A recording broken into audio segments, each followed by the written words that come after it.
का हमारा ये टॉपिक है, बहुत ही इम्पॉर्टेंट टॉपिक, प्लांट फिजियोलॉजी का ये टॉपिक है। आपके एनसीईआरटी सिलेबस में रेस्पिरेशन करके चैप्टर है।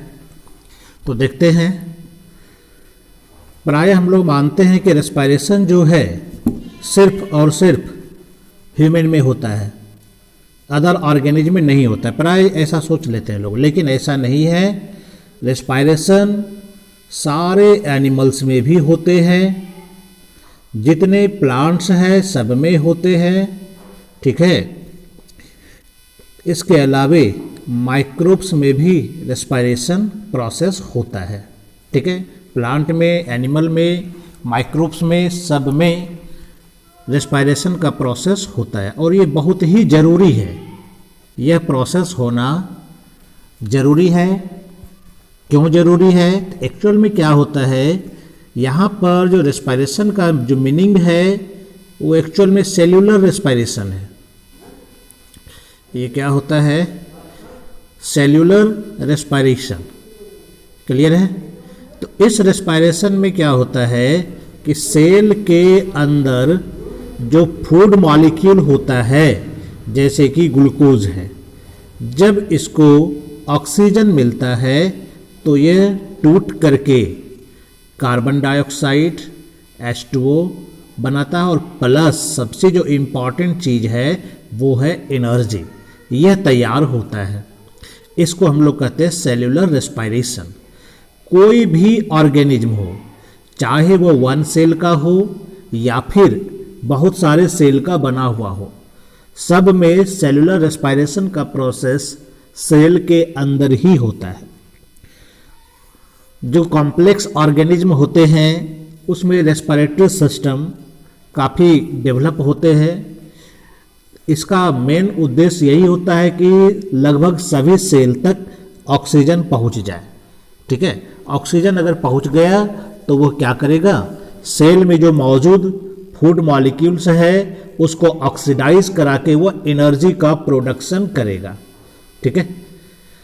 यह एनर्जी क्या करेगा, तो बॉडी में जितने भी प्रोसेस चलते हैं, जो भी काम बॉडी में है, जो भी वर्क सेल में है, सभी कामों के लिए एनर्जी की आवश्यकता होती ही है, चाहे वह कोई भी ऑर्गेनिज्म क्यों नहीं हो, ठीक है। एनिमल हो, प्लांट हो, माइक्रोब्स हो, सबको एनर्जी चाहिए और यह एनर्जी सिर्फ और सिर्फ फूड के ऑक्सीडेशन से ही मिल सकती है और फूड का ऑक्सीडेशन ही रेस्पिरेशन कहलाता है। क्लियर है? तो हम लोग आते हैं प्लांट के रेस्पिरेशन पर। मेनली हमारा टॉपिक यहाँ पर प्लांट के रेस्पिरेशन से रिलेटेड है। तो प्लांट में भी रेस्पिरेशन का प्रोसेस होता है और हमेशा होता है। कुछ लोग का मानना है कि सिर्फ रात में होता है, कुछ लोग कहना है कि दिन में होता है। तो रात दिन की यहाँ पर बात नहीं है, जब जब एनर्जी की आवश्यकता है तब तब रेस्पिरेशन जरूरी है और एनर्जी की आवश्यकता हमेशा हमें है। इसका मतलब क्या है, रेस्पिरेशन का प्रोसेस भी 24 आवर होगा, हमेशा होगा ये रेस्पिरेशन का प्रोसेस, कोई इसको रोक नहीं सकता है। यह है कि प्लांट में जो रेस्पिरेशन होता है अलग अलग पार्ट के द्वारा अलग अलग होता है। हम लोगों की तरह उसमें कोई स्पेशलाइज्ड रेस्पिरेटरी सिस्टम नहीं होता है। प्लांट का जो रेस्पिरेटरी सिस्टम है वो उसका लीफ है, लीफ पर जो मौजूद स्टोमाटा होता है वो पोर है, उसके द्वारा रेस्पिरेशन होता है। स्टेम पर जो लेंटिकल्स पाया जाता है उसके द्वारा होता है, यानी कि उसके पार्ट्स पर जो छोटा छोटा पोर्स होता है इसी के द्वारा उसमें गैसेस एक्सचेंज होता है। तो कोई भी ऑर्गेनिज्म होता है तो रेस्पिरेशन में ऑक्सीजन का यूज करता है और CO2 बना करके फिर से बाहर रिलीज करता है। यानी कि जिस भी पार्ट्स के द्वारा रेस्पिरेशन होगा वहाँ पर गैसेस एक्सचेंज का काम होता है। तो लीफ में स्टोमाटा नामक पोर होता है, इसके द्वारा गैसेस एक्सचेंज होता है। स्टेम पर लेंटिकल्स होता है, उसके द्वारा गैसेस एक्सचेंज होता है। तो एक्चुअल में क्या होता है कि प्लांट के मैक्सिमम पार्ट्स में क्या होता है कि डेड टिश्यू पाया जाता है, और डेड टिश्यू में रेस्पिरेशन की आवश्यकता है नहीं, वो बाधा पहुंचाता है रेस्पिरेशन प्रोसेस में, गैसेस के फ्लो में। तो प्लांट में ही क्या है कि जैसे जहाँ पर लेंटिकल्स वगैरह पाया जाता है वहाँ पर लूज स्टेज में पैरेन्काइमेटस टिश्यू पाया जाता है, ठीक है, जिसका कनेक्शन अंदर के सभी लिविंग टिश्यू से होता है। तो यह सेल टू सेल या सेल वॉल के साइड से, यानी कि एपोप्लास्टिक का ही या फिर सिम्प्लास्टिक पाथवे के द्वारा, ठीक है, डिफ्यूज करके गैसेस का फ्लो होता है। क्लियर है यहाँ तक? तो ऑक्सीजन इस तरह से सेल के अंदर पहुंचता है, फूड का ऑक्सीडेशन करेगा और फिर कार्बन डाइऑक्साइड को रिलीज करता है। तो कार्बन डाइऑक्साइड के साथ साथ हाई अमाउंट ऑफ एनर्जी भी रिलीज होता है। तो यहाँ पर जो हमारा मेन टॉपिक चलेगा इसी से रिलेटेड है कि कैसे रेस्पिरेशन होता है, कैसे सेल्यूलर रेस्पिरेशन होता है, तो ये हम लोग देखेंगे। क्लियर है यहाँ तक? तो चलिए देखते हैं respiration in plants. Cellular respiration क्या होता है? Cellular respiration very very important topic, ठीक है, सब में होता है, पता है। तो break down of food material within cells to release, utilise and store energy as ATP molecules. यानी यहाँ पर क्या होता है, जो फूड मॉलिक्यूल्स होता है उसका क्या होता है यहाँ पर, तो ब्रेक डाउन होता है, ठीक है। फूड मॉलिक्यूल्स क्या होता है यहाँ पर, टूटता है। कहाँ टूटता है? तो सेल के अंदर। जब फूड मॉलिक्यूल टूटेगा तो यह एनर्जी को रिलीज करता है। क्या करता है? यह एनर्जी को रिलीज करता है। उस एनर्जी को यहाँ पर एटीपी के रूप में ट्रैप कर लिया जाता है, यानी एटीपी एनर्जी कंपाउंड हो गया। एटीपी के रूप में यह एनर्जी स्टोर्ड रहेगा हमारे सेल में। फिर इसी का यूटिलाइजेशन होगा विभिन्न वर्क में। जब हम कोई काम करेंगे तो यही एटीपी एनर्जी टूट करके अपना एनर्जी देता है काम करने के लिए। क्लियर है? तो ये हुआ सेल्यूलर रेस्पिरेशन। सेल के अंदर होने वाले रेस्पिरेटरी प्रोसेस को हम लोग कहते हैं सेलुलर रेस्पिरेशन, जिसमें क्या होता है, फूड मॉलिक्यूल्स का, फूड मटेरियल्स का ब्रेकडाउन होता है और ह्यूज अमाउंट में एनर्जी रिलीज होता है, जिसको एटीपी के रूप में ट्रैप कर लिया जाता है। क्लियर है? यह रेस्पिरेशन हमेशा कैटाबॉलिक प्रोसेस ही होता है, ऑक्सीडेटिव प्रोसेस होता है। ऑक्सीडेटिव मतलब जहाँ पर कि ऑक्सीडेशन का काम होता हो, तो यहाँ पर ऑक्सीडेशन का काम होता है। इसके अलावे यह कैटाबॉलिज्म है। कैटाबॉलिज्म का मतलब क्या होता है, जिसमें कि जिस प्रक्रिया में कुछ टूटता फूटता हो। तो यहाँ पर क्या हो रहा है, जो रेस्पिरेटरी सबस्ट्रेट होता है वह टूटता है और एनर्जी रिलीज करता है। इसके अलावे अदर बाय प्रोडक्ट को यह रिलीज करता है। क्लियर है यहाँ तक? तो ये हो गया सेलुलर रेस्पिरेशन। क्या हो जाता है, ऑक्सीडेटिव एंड कैटाबॉलिक प्रोसेस होता है।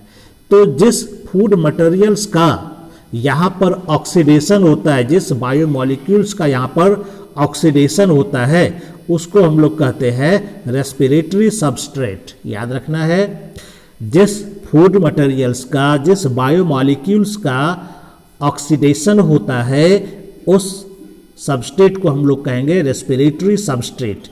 मुख्य रूप से जो मोस्ट कॉमन रेस्पिरेटरी सबस्ट्रेट है वह ग्लूकोज है।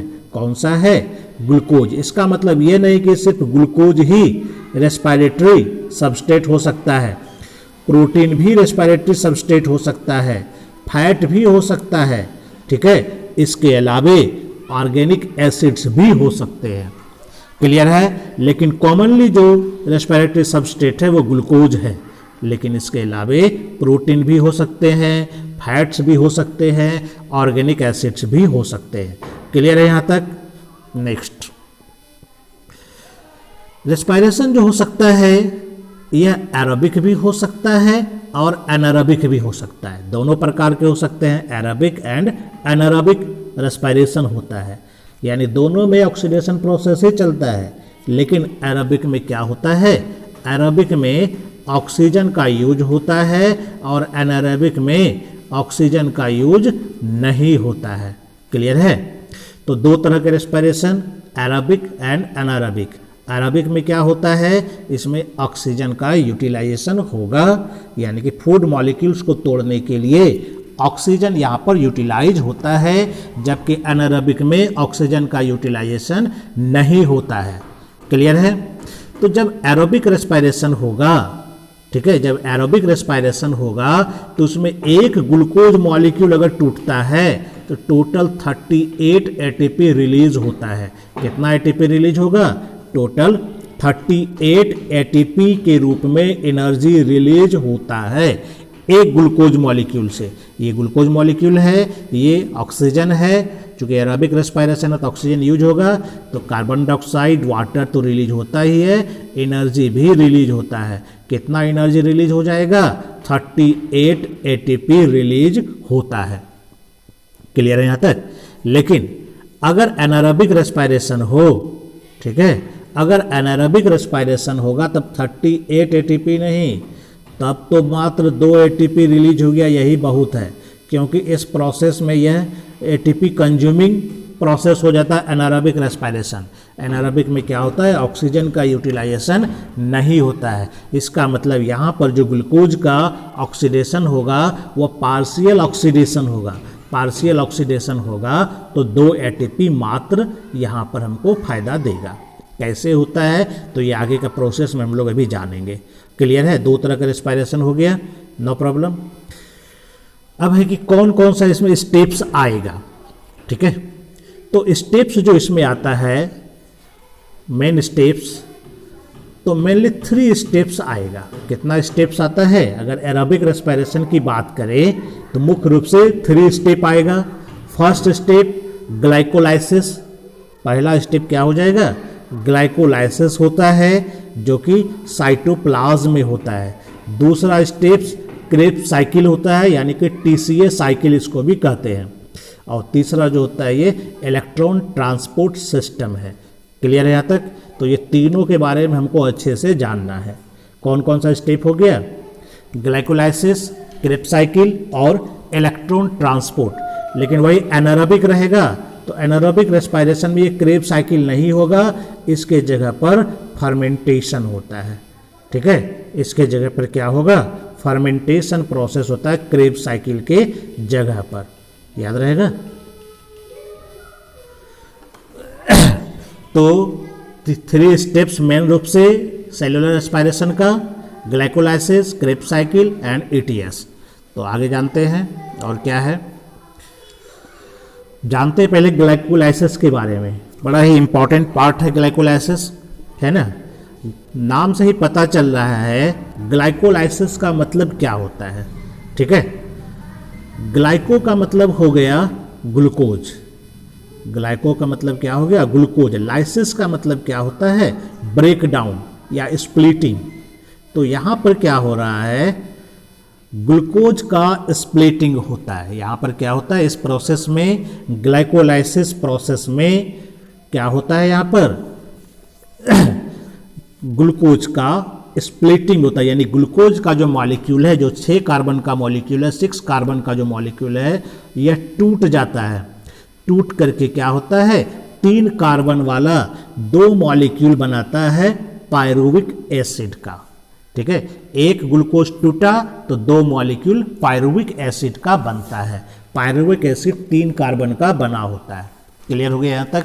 तो यह जो प्रक्रिया है, ग्लाइकोलाइसिस की प्रक्रिया, इतना आसान नहीं होता है। यह स्टेप वाइज रिएक्शन है। ठीक है, यह लगभग 10 स्टेप में पूरा होता है ये ग्लाइकोलाइसिस का प्रोसेस। ओके यहाँ तक?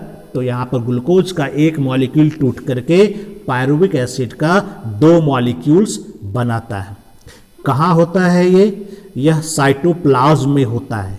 कहाँ होता है ये? यह साइटोप्लाज्म में होता है। इसके लिए किसी सेल ऑर्गेनेल की आवश्यकता नहीं होती है।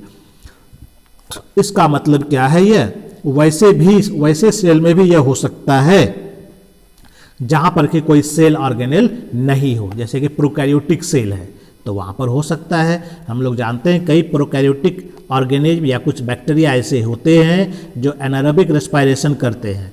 तो वहाँ पर सेल ऑर्गेनेल है भी नहीं, तो वह एनारोबिक आसानी से कर सकता है, क्योंकि ग्लाइकोलाइसिस के लिए किसी प्रकार के सेल ऑर्गेनेल की आवश्यकता नहीं होती है, यह साइटोप्लाज्म में हो जाता है। क्लियर है? तो ग्लाइकोलाइसिस दोनों में जरूरी होता है, एरोबिक में भी और एनारोबिक में भी। यानी कि जब रेस्पिरेशन का स्टेप्स आएगा तो एरोबिक हो या एनारोबिक हो, दोनों का जो पहला स्टेप होगा वह क्या होगा? वह ग्लाइकोलाइसिस होगा। एरोबिक होगा तो भी ग्लाइकोलाइसिस पहले होगा, एनारोबिक होगा तो भी ग्लाइकोलाइसिस होगा, क्योंकि ग्लाइकोलाइसिस में ऑक्सीजन की कोई आवश्यकता ही नहीं है ना। टूट करके यह 2 मॉलिक्यूल बनाएगा पायरुविक एसिड का। और क्या बनता है, इस प्रोसेस की खूबी क्या है? तो इसका अगर हम एंड प्रोडक्ट्स देखें कि फाइनली ये क्या बनता है, तो फाइनली ये बनता है पायरुविक एसिड बनेगा। कितना pyruvic acid? 2 molecule of pyruvic acid बनेगा। एटीपी बनेगा। कितना एटीपी बनता है? ठीक है, तो लगभग ये 4 एटीपी तैयार होता है। क्लियर है? कितना एटीपी यहाँ पर बनेगा? 4 एटीपी यहाँ पर तैयार होता है।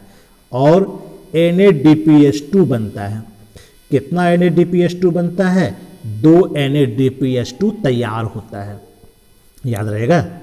ठीक है, 2 NADPH2 का मतलब क्या हो गया?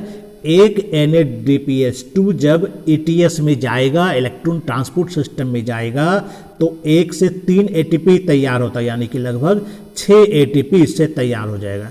यानी कि टोटल कितना ATP निकल रहा है यहाँ पर? टोटल 10 ATP यहाँ पर रिलीज होता है ना। ग्लाइकोलाइसिस प्रोसेस में कितना ATP बन गया? टोटल 10 ATP, क्योंकि डायरेक्टली 4 ATP रिलीज हो रहा है और 6 ATP NADPH2 से आया हुआ है, तो टोटल 10 ATP। लेकिन इस प्रक्रिया में 2 ATP कंज्यूम भी होता है।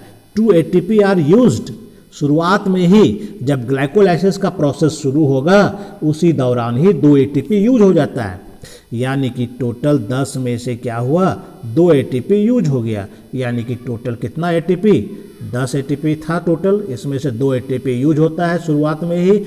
यानी यहाँ पर टोटल 8 ATP का हमको फायदा होगा। यानी ग्लाइकोलाइसिस प्रोसेस में कितना ATP? तो 8 ATP यहाँ पर हमको नेट गेन के रूप में मिलता है। और क्या इन प्रोडक्ट मिला? पायरुविक एसिड मिला। क्लियर? नेक्स्ट आगे देखते हैं। अब ये ग्लाइकोलाइसिस का प्रोसेस है, लगभग 10 स्टेप्स है इसके। तो यहाँ पर हम लोग देख सकते हैं अच्छे से, इसको अच्छे से समझना भी है। ठीक है, ग्लूकोज है। ठीक है, पहला जो मॉलिक्यूल है यहाँ पर क्या है? ये ग्लूकोज है, मेन रेस्पिरेटरी सबस्ट्रेट। यहाँ से ही ग्लाइकोलाइसिस शुरू होता है। तो यहाँ पर सबसे पहला काम क्या होता है? ग्लूकोज का कन्वर्सन ग्लूकोज 6 फॉस्फेट में हो जाता है। यानी कि ग्लूकोज का जो स्ट्रक्चर है उसमें 6 कार्बन है, 6ठे नंबर कार्बन में वो फॉस्फेट जुट गया।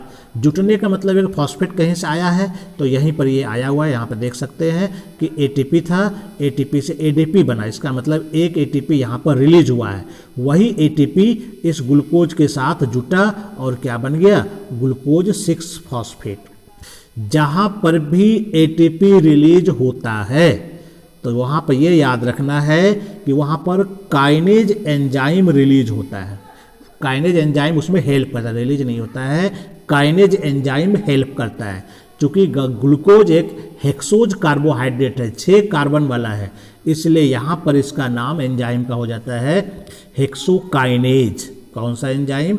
तो हेक्सोकाइनेज एंजाइम यहाँ पर इन्वॉल्व होता है। जहाँ पर भी ATP होगा वहाँ पर काइनेज देना है, और उसका नाम है, शुरुआती वर्ड जो होता है वो ऊपर वाले सबस्ट्रेट से आता है। ठीक है, कहाँ से आता है? सबस्ट्रेट से। तो हम इसको हेक्सोकाइनेज बोल सकते हैं या फिर ग्लूकोकाइनेज भी हम बोल सकते हैं, कोई दिक्कत नहीं है। तो पहला प्रोसेस हमने बताया था 2 ATP यूज होता है, 1 ATP तो यहाँ पर यूज हो गया है ना। पहला स्टेप, ग्लूकोज से ग्लूकोज 6 फॉस्फेट बन गया। क्लियर है? तो ये जो ग्लूकोज 6 फॉस्फेट बना, तो ऐसा नहीं, कार्बोहाइड्रेट में ग्लूकोज से ही शुरुआत होती है, चूंकि किताबों में ग्लूकोज ही लिखा हुआ रहता है, तो ग्लूकोज के जगह पर यहाँ पर फ्रुक्टोज भी हो सकता है। ठीक है, ग्लूकोज और फ्रुक्टोज मेनली दो यहाँ पर रेस्पिरेटरी सबस्ट्रेट होता है कार्बोहाइड्रेट का, जिस पर कि ग्लाइकोलाइसिस शुरू होता है। तो ग्लूकोज पहले किसमें बनेगा, ग्लूकोज 6 फॉस्फेट में बदलता है। अगर फ्रुक्टोज रहेगा तो फ्रुक्टोज 6 फॉस्फेट में बदलेगा। ठीक है, अगर नहीं बना है फ्रुक्टोज 6 फॉस्फेट तो ग्लूकोज 6 फॉस्फेट का कन्वर्सन अब फ्रुक्टोज 6 फॉस्फेट में होगा। तो दोनों क्या है, बिल्कुल एक ही कंपाउंड है, एक ही मॉलिक्यूलर फार्मूला होता है, बस थोड़ा सा स्ट्रक्चर में डिफरेंस है। और ऐसे कंपाउंड को आप लोग पढ़े होंगे कि आइसोमेरिज्म कहते हैं। यानी यहाँ पर जो एंजाइम होगा कौन सा होगा, आइसोमेरेज। कौन सा एंजाइम यहाँ पर यूज हो रहा है, तो आइसोमेरेज एंजाइम यहाँ पर यूज होता है। तो यहाँ पर अब देखिए, यहाँ पर जो जुटा है फास्फोग्लूकोज, तो यहाँ पर जो ग्लूकोज 6 फॉस्फेट है तो यहाँ पर फास्फोरस वाला ग्लूकोज है, इसलिए एंजाइम का नाम क्या हो गया, फास्फोग्लूकोज आइसोमेरेज। अगर याद नहीं रहता है पूरा तो सिर्फ आप आइसोमेरेज नाम से भी इसको याद कर सकते हैं। तो ग्लूकोज से ग्लूकोज 6 फॉस्फेट, ग्लूकोज 6 फॉस्फेट से फ्रुक्टोज 6 फॉस्फेट। अगर फ्रुक्टोज से शुरू होता तो डायरेक्ट ये फ्रुक्टोज 6 फॉस्फेट बनता, बीच में ग्लूकोज 6 फॉस्फेट नहीं आता। क्लियर है। अब फ्रुक्टोज 6 फॉस्फेट में एक और फॉस्फेट जुटेगा, यानी कि यहाँ पर देख सकते हैं फिर से एटीपी का कन्वर्सन एडीपी में हुआ, यानी कि एक एटीपी फिर रिलीज हुआ है, रिलीज नहीं कंज्यूम हुआ है। ठीक है, एक एटीपी यहाँ पर फिर से कंज्यूम हुआ है और क्या बना, फ्रुक्टोज 1,6 बायफॉस्फेट। क्या नाम अब हो गया ये, फ्रुक्टोज 1,6 बायफॉस्फेट। यानी कि फास्फोरस जो है पहले जो छठे नंबर पर था अब पहले नंबर पर भी आ गया, यानी कि 2 कार्बन के पास यहाँ पर फॉस्फेट है, पहले नंबर कार्बन पर और छठे नंबर पर, इसलिए इसको क्या कहेंगे, फ्रुक्टोज 1,6 बायफॉस्फेट। और एंजाइम नाम देख लीजिए वही है, पी से फास्फो, एफ से फ्रुक्टो, के से काइनेज। चूंकि एटीपी यहाँ पर एटीपी से रिलेटेड वर्क हो रहा है इसलिए यहाँ पर काइनेज हो जाएगा। सबस्ट्रेट कौन है, फ्रुक्टोज 6 फॉस्फेट है, तो यहाँ पर क्या हो जाएगा, फास्फो फ्रुक्टोज काइनेज। जैसे यहाँ पर फास्फो ग्लूकोज का आइसोमेरेज था वैसे यहाँ पर क्या हो जाएगा, फास्फो फ्रुक्टो काइनेज, यह एंजाइम का नाम हो जाएगा। क्लियर है यहाँ तक। तो ये 3 स्टेप हो गया, first step, second step and third step. 3 step तक में क्या बन गया हमारा, फ्रुक्टोज 1,6 बायफॉस्फेट। क्लियर है, यहाँ तक तैयार हो जाता है। अब क्या होगा, अगला स्टेप में क्या होगा, यह फ्रुक्टोज 1,6 बायफॉस्फेट अब टूटेगा। टूटने के लिए यहाँ पर जो एंजाइम यूज होगा वह एल्डोलेज एंजाइम यूज होता है। एल्डोलेज एंजाइम तोड़ने के काम में आता है। जब कार्बन को, बड़े कार्बन को 2 भागों में तोड़ना रहे तो यहाँ पर चूंकि फ्रुक्टोज में 6 कार्बन है तो 3-3 कार्बन में बांटने का ये काम करेगा। यानी कि फ्रुक्टोज 1,6 बायफॉस्फेट जब टूटेगा, ठीक है, तो ये 3-3 कार्बन वाला 2 कंपाउंड बनाता है। ठीक है, कौन कौन सा 2 कंपाउंड बनाएगा, एक बनाता है यहाँ पर DHAP। कौन सा कंपाउंड है, ये है DHAP। DHAP का मतलब क्या होता है, डाइहाइड्रोक्सी एसीटोन फॉस्फेट। DHAP का मतलब क्या हो गया, डाइहाइड्रोक्सी एसीटोन फॉस्फेट। ये कंपाउंड, ये भी 3 कार्बन वाला कंपाउंड है। कितना कार्बन वाला कंपाउंड है ये, 3 कार्बन वाला कंपाउंड है। और एक जो दूसरा कंपाउंड बनाता है जिसको कह रहे हैं हम लोग G3P, या फिर वही चीज़ यहाँ पर बनेगा पागल PgAl, जिसको हम लोग कहते हैं, यहाँ पर हम लोग लिख सकते हैं शॉर्टकट में PgAl, फास्फोग्लिसरल्डिहाइड। क्लियर है यहाँ तक। तो 2 कंपाउंड बन रहा है, क्या क्या बना, फास्फोग्लिसरल्डिहाइड और डाइहाइड्रोक्सी एसीटोन फॉस्फेट। क्लियर है यहाँ तक, नो प्रॉब्लम। तो अब यहाँ पर क्या होता है, ये जो प्रक्रिया आगे बढ़ेगा, ठीक है, 4 स्टेप तक तो क्लियर हो गया हमारा, यहाँ तक बन चुका है प्रोसेस। अब यहाँ पर क्या होगा कि ये जो डाइहाइड्रोक्सी एसीटोन फॉस्फेट होता है ना, यह इसमें कन्वर्ट हो जाएगा, किसमें, PgAl में, ठीक है, डाइहाइड्रोक्सी एसीटोन फॉस्फेट क्या होगा, कन्वर्ट हो जाएगा किसमें, PgAl में। चूंकि यह भी 3 कार्बन वाला कंपाउंड है, यह भी 3 कार्बन वाला कंपाउंड है, दोनों का मॉलिक्यूलर फार्मूला सेम होता है। इसका मतलब ये दोनों क्या है, आइसोमेरिक कंपाउंड है। इसका मतलब यहाँ पर कौन सा एंजाइम यूज होगा, आइसोमेरेज एंजाइम यूज होगा, है ना। कौन सा एंजाइम यूज होगा, आइसोमेरेज। तो यहाँ पर आप देख सकते हैं एक प्रक्रिया के यहाँ पर लिखा गया है, ये जो डाइहाइड्रोक्सी एसीटोन फॉस्फेट है ये बदला हुआ है G3P में, और इसमें काम आया है कौन सा एंजाइम, ट्रायोज फॉस्फेट आइसोमेरेज, है ना। क्लियर है यहाँ तक। तो यहाँ पर क्या बन गया, एक तरह से फास्फोग्लिसरल्डिहाइड तैयार होता है, ये याद रखना है। तो एक तरह से एक तो फास्फोग्लिसरल्डिहाइड बना ही है, दूसरा इससे भी आ गया, एक तरह से कह सकते हैं हम लोग 2 ठो फास्फोग्लिसरल्डिहाइड बना है, यानी कि 2 molecules of phosphoglyceraldehydes are produced. Clear है, यहाँ तक शायद किसी कोई दिक्कत नहीं है। अब क्या होगा, ये फास्फोग्लिसरल्डिहाइड किस में बदलेगा, ठीक है। तो फास्फोग्लिसरल्डिहाइड यहाँ पर क्या होता है, यहाँ पर बदलेगा, तो यहाँ पर एक एंजाइम यूज होने वाला है और यहीं पर NADH2 तैयार होगा, यानी कि NAD का रिडक्शन होगा। यहाँ पर आप देख सकते हैं ये है PgAl, और यहाँ पर देखिए ये NAD है, NAD का परिवर्तन किस में हो रहा है, NADH प्लस H2, यानी कि ये है एक तरह से NADH2, ठीक है, जो आप पढ़ चुके हैं पहले भी। क्लियर है यहाँ तक। तो यहाँ पर PgAl पर कौन सा एंजाइम काम करेगा, तो जहाँ भी H2 वाला बात होगा कि NAD से NADH2 तैयार होगा, यानी हाइड्रोजन हो रहा है, वहाँ पर जो एंजाइम होगा वो होगा डिहाइड्रोजिनेज। इसको दिमाग में अच्छी तरह से बैठा लेना है। कौन सा एंजाइम, डिहाइड्रोजिनेज। किस पर काम किया है, तो PgAl पर, यानी फास्फोग्लिसरल्डिहाइड पर। तो देखो यहाँ नाम वही है, glyceraldehyde 3 phosphate dehydrogenase enzyme. Clear है यहाँ तक, ये मेरे ख्याल से समझ में आ गया। तो यहाँ पर क्या हो रहा है, PgAl पर, ठीक है, कौन सा एंजाइम काम किया, ग्लिसरल्डिहाइड 3 फॉस्फेट डिहाइड्रोजिनेज एंजाइम यहाँ पर काम कर रहा है, और इस क्रम में यहाँ पर क्या हो रहा है, NAD का कन्वर्सन NADH2 में हो रहा है। क्लियर है। तो यहाँ पर चूंकि एक PgAl नहीं है, 2 PgAl है, दोनों को वर्क करेगा तो 2 बार NADH2 निकलेगा, इसलिए हमने कहा था कि 2 NADH2 यहाँ पर रिलीज होता है। क्लियर है यहाँ तक। चलिए नेक्स्ट चलते हैं लेकर के।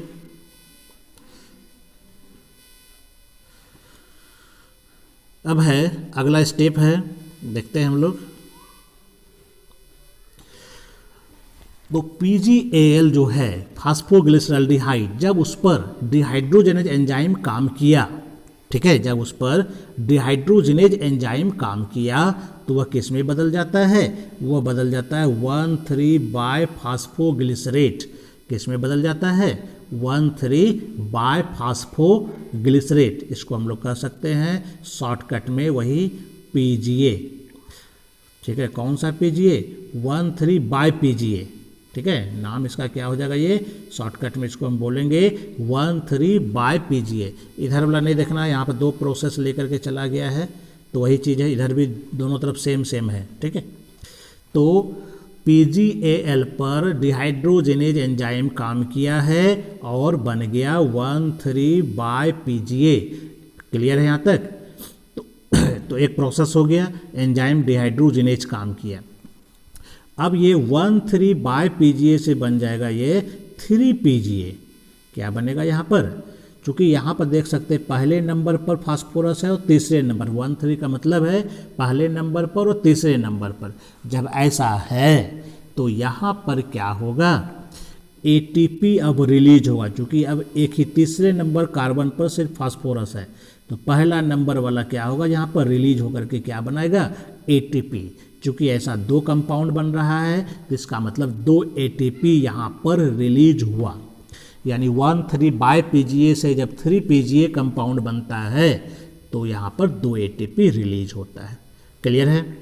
फिर ये तीसरे नंबर पर जो फास्फोरस है फिर दूसरे नंबर पर आ जाएगा, यानी 3-PGA से ये बदल जाएगा किसमें, 2-PGA में। किस में बदल जाएगा ये, 2 PGA में बदल जाएगा, और ये जो स्थान बदलता है इसको हम लोग कहते हैं म्यूटास एंजाइम। तो फास्फोग्लिसरेट म्यूटेज, ये इसी के आधार पर नाम हो गया फास्फोग्लिसरेट म्यूटेज एंजाइम। यह क्या किया, 3 PGA को 2 PGA में बदल दिया। क्लियर है।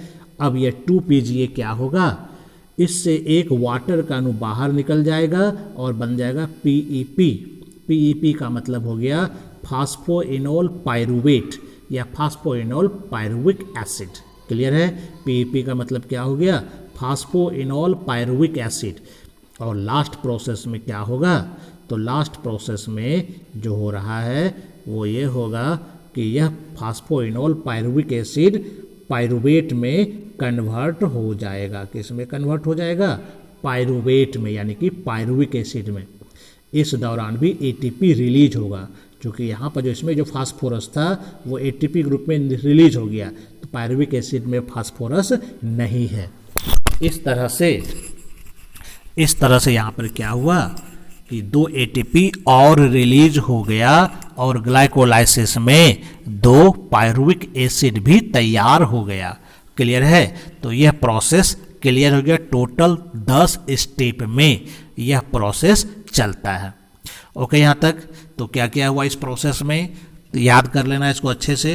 क्लास में वैसे मैं इसे याद करा दूंगा आसानी से, बहुत आसान है इसको याद रखना। ठीक है।